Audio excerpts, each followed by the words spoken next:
Welcome to episode 741 of Apartment Hacker. This is Mike Bird of Apartment Hacker. It's my mission to tease out human potential in the multifamily space. Wanted to talk today about doing the right thing by way of a story. So when I worked at Mills Properties a number of years ago, I think the year was 2007 or 2008, I ran across a great sort of demonstration of doing the right thing to the point that I even questioned why we were doing it, even though at the end of the day and intellectually I could wrap my head around the idea and the fact that it was the right thing to do. But so I'm working in the De Bolivar neighborhood. It's a very historic neighborhood in downtown St. Louis. I'm working for a gentleman named Kirk Mills with Mills Properties. Kirk is the son of the founder, and he is actually trying to purchase a piece of property that is across the street from a building that we own.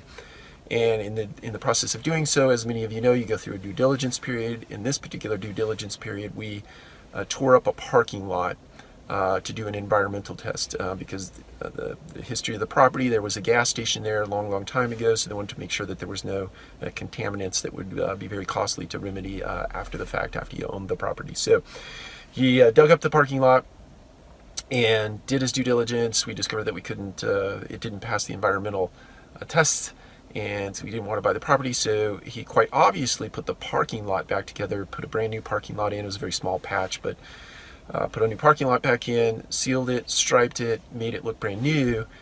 And then he called me on the phone one day and he said, "Hey, I want you to go over and look at that building and then call me when you're there." So I did, and get over there, call him. He says, can you look at the building itself, the landscape, and also the windows and things in the building? Are they does everything look good? And I said, the trees are overgrown and there are a couple of broken windows in the building, but those have been there for a long bit of time. We didn't do that when we were doing the due diligence. We didn't break the windows and certainly didn't stimulate growth in the landscape. So he said, "Here's what I want you to do. I want you to call a landscaper. I want you to have all the trees pruned, all the bushes trimmed, and I want you to fix those, have those broken windows fixed in the building." And I questioned him. I quite readily went, "Kirk, why? What do we do? Why are you spending money on those things that you didn't have anything to do with?" And he said, "Because it's the right thing to do."